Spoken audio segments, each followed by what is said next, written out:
Une femme célèbre ou anonyme, une histoire. Parole de femme, un podcast réalisé en partenariat avec Skoda. Parole de femme. Ici, elles mènent leur vie comme elles l'entendent et elles assument tout. Elles sont entrepreneuses, artistes, altruistes, courageuses, têtues, ambitieuses, passionnées. Elles se confient en toute intimité sur leur accomplissement professionnel, leurs victoires comme leurs doutes. Parole de femme. Marie-Laure Buisson. Une chose est sûre, votre parcours est tout sauf ordinaire. Vous débutez votre vie professionnelle en tant qu'avocate d'affaires, puis vous passez par le Parlement européen avant d'occuper le poste de délégué général adjoint au sein de la Fondation Veolia Environnement. En 2011, c'est un tournant décisif dans votre vie. Vous devenez auditrice à l'Institut des hautes études de défense nationale. C'est là que vous faites une rencontre déterminante, celle de la Légion étrangère. Depuis lors, vous menez une vie engagée et passionnée qui vous a valu le titre de légionnaire de première classe, ainsi que celui de colonel de la réserve citoyenne de l'armée de l'air et de marraine du 4e régiment étranger. Comme si cela ne vous suffisait pas, vous vous investissez activement dans votre fondation en faveur des blessés de guerre et des minorités opprimées. Et on ne peut évidemment pas vous présenter sans parler de votre livre Femmes combattantes, qui brosse le portrait de 7 héroïnes incroyables qui se sont illustrées de la Seconde Guerre mondiale à nos jours. Marie-Laure, bonjour. Bonjour Clémence. Alors comme je disais dans l'introduction, vous avez débuté en tant qu'avocate d'affaires. À quel moment vous sentez que vous n'êtes pas forcément à votre place et qu'il y a autre chose qui vous attend ailleurs ? En fait, assez rapidement, curieusement. J'avais très envie d'être avocat parce que je rêvais de porter la robe. Mon père était avocat, alors il doit y avoir quelque chose de psychanalytique, de l'ordre du transfert, je ne sais pas.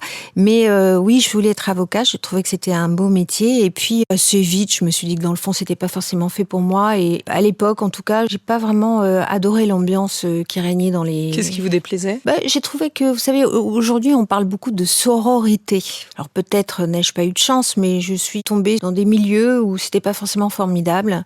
Les associés des cabinets n'étaient pas forcément toujours très gentils, par exemple, avec les collaboratrices qui tombaient enceintes. Et puis voilà, donc j'avais envie de voir du pays, de changer, de faire autre chose. Enfin, c'est un métier que je ne regrette pas d'avoir embrassé au départ. Il y a toujours cet idéal formidable de vouloir défendre la veuve et l'orphelin qui peut vous animer, en tout cas au départ, quand vous prêtez serment. Je suis très fière d'avoir été avocat et on le reste toute sa vie, puisqu'en fait, on ne fait que raccrocher la robe quand on arrête, mais on peut la remettre quand on veut. Vous avez raccroché la robe et vous êtes passé par le Parlement européen. Vous avez occupé également le poste de délégué général adjoint de la Fondation Veolia. Vous pouvez un peu nous expliquer en quoi ça consistait, tout ça ? Le groupe Veolia, qui est un groupe énorme, qui est issu de la Compagnie Générale des Eaux, a eu besoin, à un moment donné, de ramasser toutes les actions de mécénat que ce groupe entreprenait sous une même égide qui était cette fondation. À ce moment-là, moi, j'ai accepté de gérer des projets. Et donc, pendant 7 ans, je peux vous dire, Clémence, que je suis allée dans les pays les plus... je ne vais pas dire les plus atroces, parce que c'est pas vrai, ce sont des pays magnifiques, mais je veux dire, en tout cas, je suis allée dans des endroits où, traditionnellement, on ne va pas. C'est-à-dire que j'ai vécu un moment sur la décharge de Phnom Penh pour aider là-bas les chiffonniers, puisqu'il s'agissait de financer la construction d'une maison médicalisée et d'un chalet de première urgence pour nourrir des enfants qui ramassent les ordures, en fait, pour essayer de survivre avec leurs parents. J'étais dans des pays extraordinaires, en Amérique latine, beaucoup en Colombie. Il y avait un besoin énorme de refuge pour des enfants abandonnés, parce qu'il y a énormément de mères seules qui abandonnent leurs enfants, malheureusement, ou qui meurent, donc il faut bien prendre en charge les enfants. Et puis aussi une grande campagne de lutte contre la progression de la cocaïne et contre les cultures illicites. Donc j'ai financé ça à l'époque avec l'ONUDC, qui est l'organisme des Nations Unies contre la drogue et le crime, qui avait un bureau spécifique à Bogota, et donc j'ai beaucoup travaillé avec eux. Voilà. Est-ce que c'est pour ça que vous êtes devenue auditrice à l'Institut des hautes études de défense nationale ? Oui, d'une certaine façon, dans la mesure où tous ces grands sujets de la pauvreté dans le monde, des populations en souffrance ou des populations déplacées, ça a un lien avec les enjeux géopolitiques. C'est une première chose, mais je dois vous confesser, chère Clémence, que depuis toute petite, moi j'étais complètement fascinée par le monde militaire. Coup de tonnerre dans ma vie, j'avais 5 ans et j'ai vu le film Patton à la télévision qui raconte l'histoire du général éponyme, général Patton. Et alors ma vie a été changée parce que je trouvais ça extraordinaire. Je trouvais qu'ils étaient tous beaux, élégants, magnifiques. J'adorais le principe de donner des ordres. Enfin, c'était fantastique. Je peux imaginer de là votre prochaine question, c'est: alors Buisson, pourquoi n'avez-vous pas fait une carrière militaire ? Donc je vous réponds tout de suite. En fait, je ne supporte pas qu'on me donne des ordres. Je suis un électron libre. Et qu'est-ce qui vous fascine quand vous voyez cet univers militaire ? J'admire les gens qui s'engagent, j'admire les gens qui ont décidé d'aller dans une voie, qui n'en dévient pas, qui ont des convictions profondes, qui aiment la tradition et qui ont le sens de la parole donnée. Voilà, ça j'aime. Et donc, je trouve que ces valeurs-là, parce que j'appelle ça des valeurs, on les retrouve beaucoup dans l'engagement militaire, c'est ça. Vous avez rencontré la Légion étrangère pendant votre année d'études, si je peux dire ça comme ça. Pourquoi est-ce que vous avez été particulièrement fasciné par la Légion étrangère plus qu'un autre corps d'armée ? C'est un monde extraordinaire. D'abord parce qu'il est infiniment émouvant et au sens noble du terme romantique. C'est le dernier endroit, je pense, où vous pouvez arriver avec juste un extrait de naissance et vous dites « Bonjour, je veux m'engager à la Légion étrangère » et on vous ouvre la porte. C'est le lieu de la deuxième chance pour ceux qui ont fait des bêtises, on va dire pas trop graves. La deuxième chance, elle sera consentie à condition de tout donner selon les valeurs de la Légion étrangère. Et ce qui est très important, c'est qu'on ne leur demande pas de renier leur patrie intime, qui est leur patrie de naissance. La phrase d'exergue de la Légion étrangère, c'est en latin « Legio Patria Nostra ». La Légion est notre patrie. C'est-à-dire que l'institution, la Légion, devient votre patrie. Et donc, c'est cet agrégat d'hommes qui devient votre famille.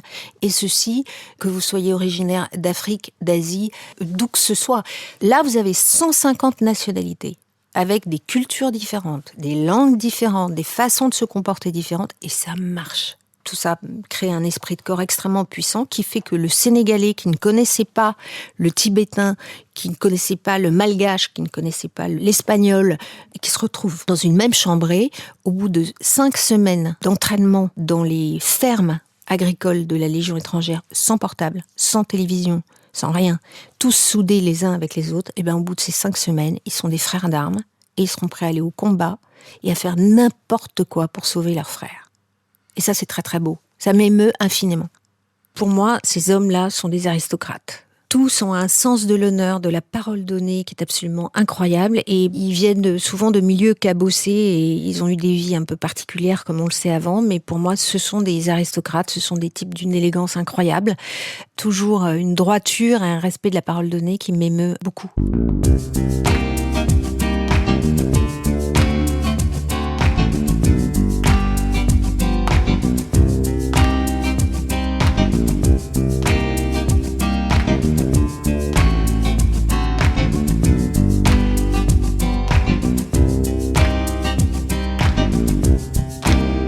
Vous avez reçu le titre de légionnaire de première classe à titre honoraire et vous êtes également colonel de la réserve citoyenne de l'armée de l'air. Vous pouvez nous dire en quoi ça consiste ? Légionnaire de première classe à titre honoraire, c'est conféré à des gens dont la Légion estime qu'elle lui a rendu des services exceptionnels. Voilà.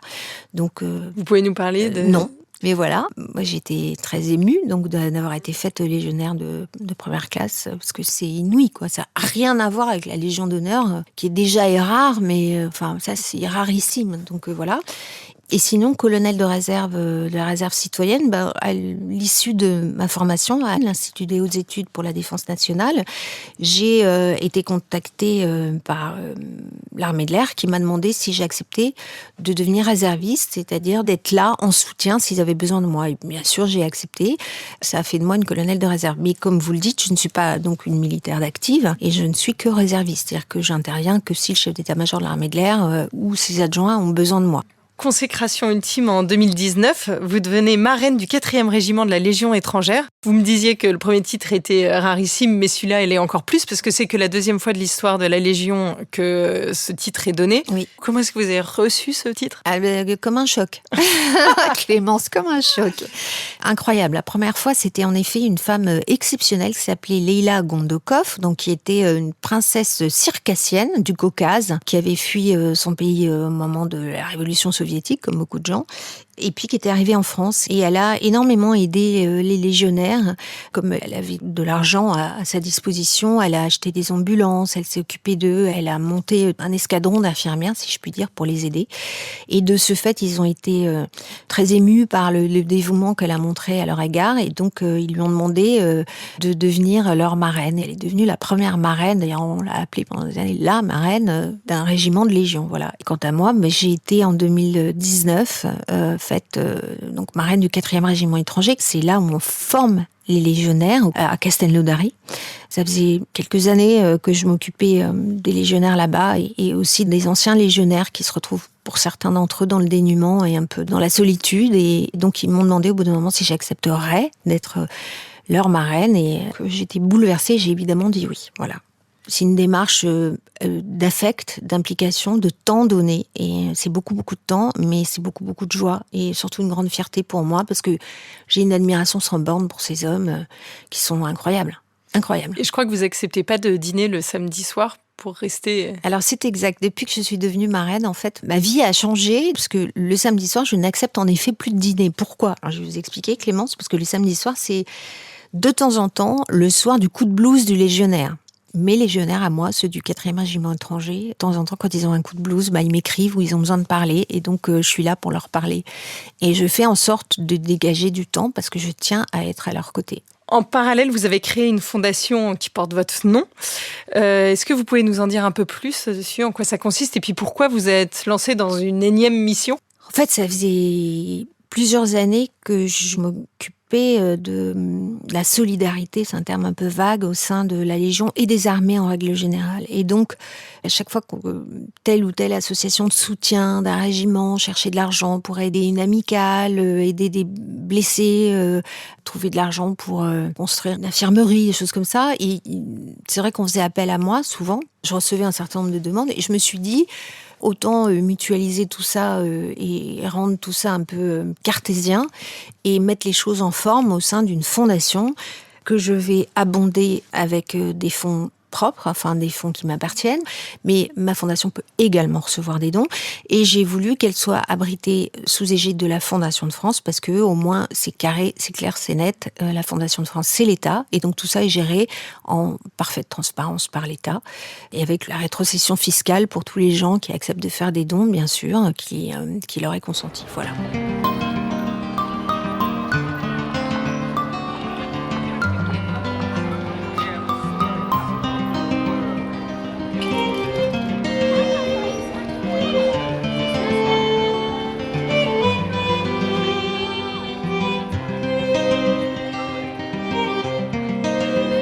On va parler évidemment aussi de votre livre, donc Femmes combattantes, paru en 2022 aux éditions Les Presses de la Cité. Il a déjà reçu un prix, le prix littéraire de l'armée de terre Erwan Bergot, donc délivré par l'armée. C'est quoi l'histoire de ce livre ? D'où vous vient cette idée d'un coup de vous mettre à écrire ? Alors, je ne savais pas que je savais écrire. J'aimais bien écrire, mais je pensais que c'était nul, parce que moi, je suis pas du tout du genre à m'auto-célébrer. Donc, je me disais, oui, j'aime bien ce que j'écris, mais ma pauvre fille, t'es la seule à aimer ce que t'écris, quoi. J'étais plutôt dans cette démarche. Comme il y avait des femmes que j'admirais beaucoup, à commencer par Geneviève de Galard, qui est la grande héroïne de la bataille de Dien Bien Phu en Indochine, j'avais commencé à écrire son portrait, mais pour moi, à la base. Un jour, comme j'avais imprimé le portrait, je l'avais laissé sur ma table basse du salon, et j'ai un de mes amis qui se trouve être journaliste, qui vient boire un pot à la maison, et le téléphone sonne, je le laisse seul dans mon salon, et évidemment le coquin, il a pris les quelques feuilles qui étaient devant lui parce qu'il s'ennuyait pendant que je téléphonais, il a commencé à lire, et là il m'a dit, mais Marie-Laure, c'est vachement bien, tu devrais en faire un bouquin. Et finalement, j'ai fini par écrire d'autres portraits, chercher un éditeur, enfin, tout ça a été un long chemin de Damas. Et puis un jour, je suis tombée sur les Presses de la Cité qui m'ont dit, mais génial, voilà, j'ai été publiée, et j'en reviens pas parce que le livre a vraiment super bien marché, j'en suis très très heureuse. Vous voyez, Clémence, ce qui me fait le plus plaisir, c'est que moi j'ai mis tout de moi dans ce bouquin, le beau, le vrai, le grand, toutes les valeurs qui me fascinent, et j'espère que c'est un bouquin qui vous soulève et qui vous donne un idéal, en fait, c'est ça. Et quand j'ai écrit mon livre, je me suis dit, ok, ça parle de 7 héroïnes entre la Seconde Guerre mondiale et nos jours. Elles sont militaires, sur des théâtres de guerre, donc ça va pas intéresser les jeunes. Mon lectorat naturel, ça va être 50+. En vérité, quand je suis allée sur les salons, j'ai vu arriver une nuée de petites jeunes filles vers moi qui me disaient « Madame Buisson, on a lu votre livre, on a adoré », ou alors « On vous a vu à la télé, c'est super, on veut rentrer dans l'armée, on veut s'engager ». Alors il y en a une qui voulait aller dans la marine, une autre qui m'a dit « Moi je veux être aviateur ». Et en fait, je me suis rendu compte que ça inspirait beaucoup de jeunes gens, et donc ça m'a fait vraiment très très plaisir. Les femmes, les profils que vous avez choisis sont très très forts. Comment est-ce que vous avez choisi ces 7 femmes ?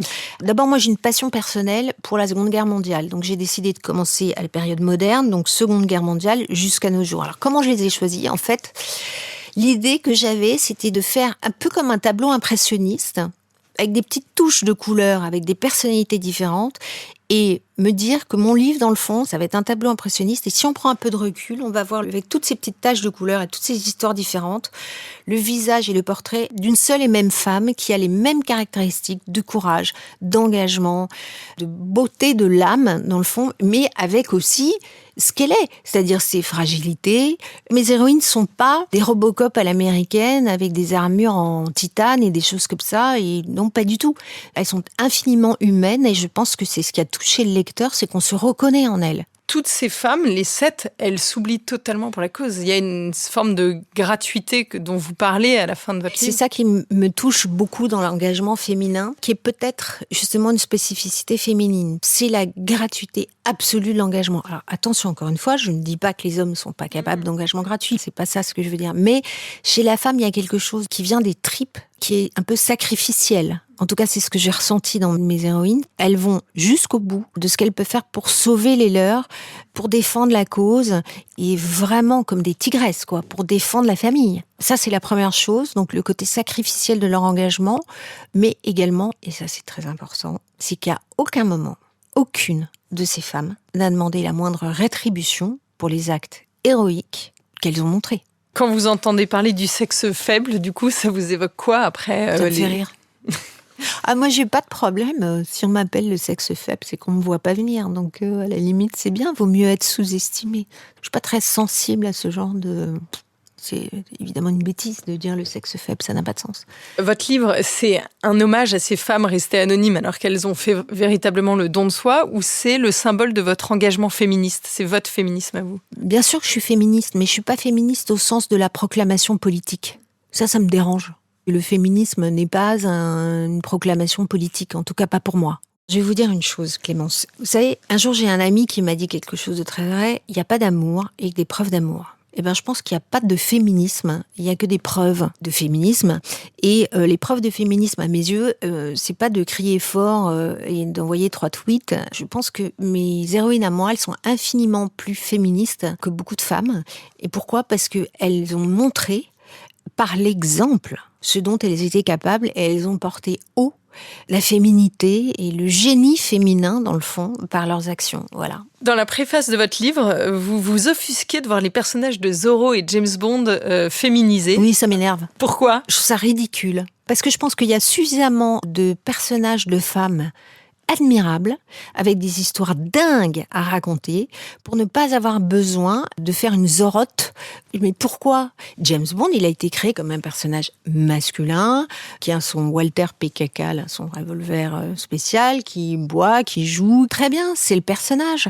Il y a suffisamment de femmes dont on peut faire le portrait pour pas avoir besoin de tout féminiser. Ça n'a pas de sens. Je vois pas l'intérêt. Laissez-nous notre James Bond. Les femmes sont pas acceptées dans la Légion. Aujourd'hui, il n'y a pas de femmes, en tout cas, dans la Légion. Non, il n'y en a pas. C'est par nécessité ou c'est une fatalité ? C'est simple, la Légion, c'est une institution d'élite. Donc, pardon de vous le dire, mais l'épaisseur du muscle rentre en ligne de compte, premièrement. Deuxièmement, je viens de vous dire qu'il y avait 150 nationalités et des hommes qui viennent d'un peu partout. On a trouvé une méthode pour les faire vivre ensemble et ça marche. Et si vous rajoutez en plus le facteur féminin, avec des types qui sont ultra testostéronés, et précisément c'est ce qu'on leur demande, d'être ultra testostéronés, ça va être compliqué. Je pense que l'égalité évidente et qu'il faut proclamer haut et fort entre les hommes et les femmes, je pense que ça ne suppose pas d'éradiquer la différence entre les sexes. Et la Légion étrangère sont des types qui sont ultra musclés, qui vont aller faire des trucs où il faut une force invraisemblable dans les pires conditions. C'est la tradition, c'est comme ça, c'est un régiment d'hommes. Et puis bon, voilà. Oui, la mixité c'est formidable, mais il reste des endroits où ça serait pas forcément une bonne idée.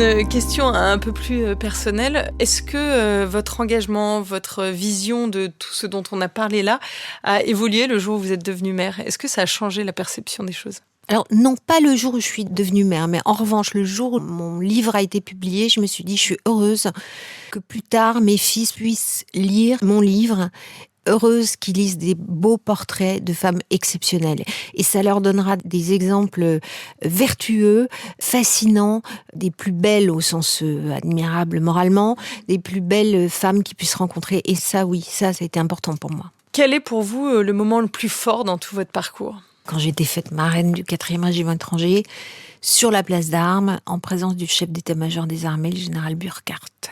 Est-ce qu'il y a un moment où vous vous êtes dit que c'était trop dur, que la marche était trop haute et vous aviez envie de renoncer ? Jamais. J'ai trop mauvais caractère pour ça. Et votre prochain Everest ? Voilà, mon 2e livre, là, j'ai l'impression que je m'en sortirai jamais, mais bon. Est-ce que vous avez un mantra qui vous guide dans votre vie ? Je n'abandonne jamais. Et je n'abandonne jamais. Et plus ça va être compliqué, plus je vais avoir la hargne et plus je vais y aller et je vais retourner et je vais retourner et je vais mordre le mollet jusqu'à ce que j'obtienne ce que je veux. Voilà, je suis insupportable. On va revenir à un de mes sujets de prédilection qui est l'automobile. Oui. Est-ce que vous passez beaucoup de temps en voiture ? Alors, je passais beaucoup de temps en voiture jusqu'à ce qu'une certaine Anne Hidalgo prenne le pouvoir à Paris. Et donc, je passe moins de temps en voiture, ce qui probablement était le but recherché. Mais je trouve ça très dommage parce que pour moi, la voiture a une vertu apaisante. J'adore conduire. Je trouve ça extraordinaire. Ça m'apaise infiniment, ça me permet de réfléchir, d'avoir un moment pour moi que je n'ai pas à la maison parce qu'il y a les enfants, parce qu'il y a le téléphone, parce qu'il y a la vie quotidienne. Et quand on conduit, on est seul avec soi-même, on a la route en face et on a le temps de réfléchir. Et c'est un moment de méditation pour moi, la conduite. Et j'adore ça, j'adore ça. Qu'est-ce qui ne vous quitte jamais quand vous prenez la voiture ? Un petit porte-clés que j'ai avec moi de la Légion étrangère avec marqué dessus Legio Patria Nostra. Alors, en vert et rouge et qui m'a été offert par mes filleuls. Alors d'un côté, il y a marqué Legio Patria Nostra et de l'autre côté, notre marraine. Quel est votre pire souvenir en voiture ? Une descente d'une station de ski dans des virages où j'ai été sacrément malade. Ouais, ça, c'était franchement pas agréable. Sinon, encore une fois, vraiment, moi, j'ai eu un vrai problème avec le fait de plus pouvoir conduire dans Paris parce que ça me faisait un bien fou. Je trouve ça insupportable. Par exemple, ça aussi, une autre vertu d'avoir des filleuls qui habitent loin, à 900 km, c'est que quand je vais les voir à Castelnaudary, j'arrive à Toulouse et là, je prends la voiture et pendant 1h30, je peux conduire. Et c'est un bonheur fou. J'adore ça. Finalement, au volant, vous êtes plutôt zen, énervé, vous chantez, vous écoutez de la musique, des podcasts ? Oui, j'écoute des podcasts, ça m'arrive, de la musique beaucoup. Je branche la station qui vient et puis je chante. Voilà, je chante. Et pour finir, comme le veut la tradition de Parole de Femme, on part en road trip. Marie-Laure, où est-ce que vous nous emmenez ? Ah là là, je pense que je vous emmène sur la côte amalfitaine, en Italie. Voilà, voir des belles choses. Un pays extraordinaire que j'aime infiniment, avec toutes les origines de l'Europe, notre civilisation. Voilà, ça, c'est beau. C'est beau, ça sent bon. Il y a des petits restaurants partout. On peut s'arrêter, manger des tomates avec de l'huile d'olive, de la mozzarella. Il y a des beaux citrons, des femmes belles, des gens gentils et une langue tellement jolie et qui chante une mélodie. Voilà où je vous emmène. Marie-Laure, au revoir et un grand merci pour ce moment engagé. Merci Clémence. C'était Parole de Femme, un podcast réalisé en partenariat avec Skoda. À chaque épisode, une femme célèbre ou anonyme, une histoire. Ici, elles mènent leur vie comme elles l'entendent et elles assument tout. Elles se confient en toute intimité sur leur accomplissement professionnel, leurs victoires comme leurs doutes. Parole de Femme.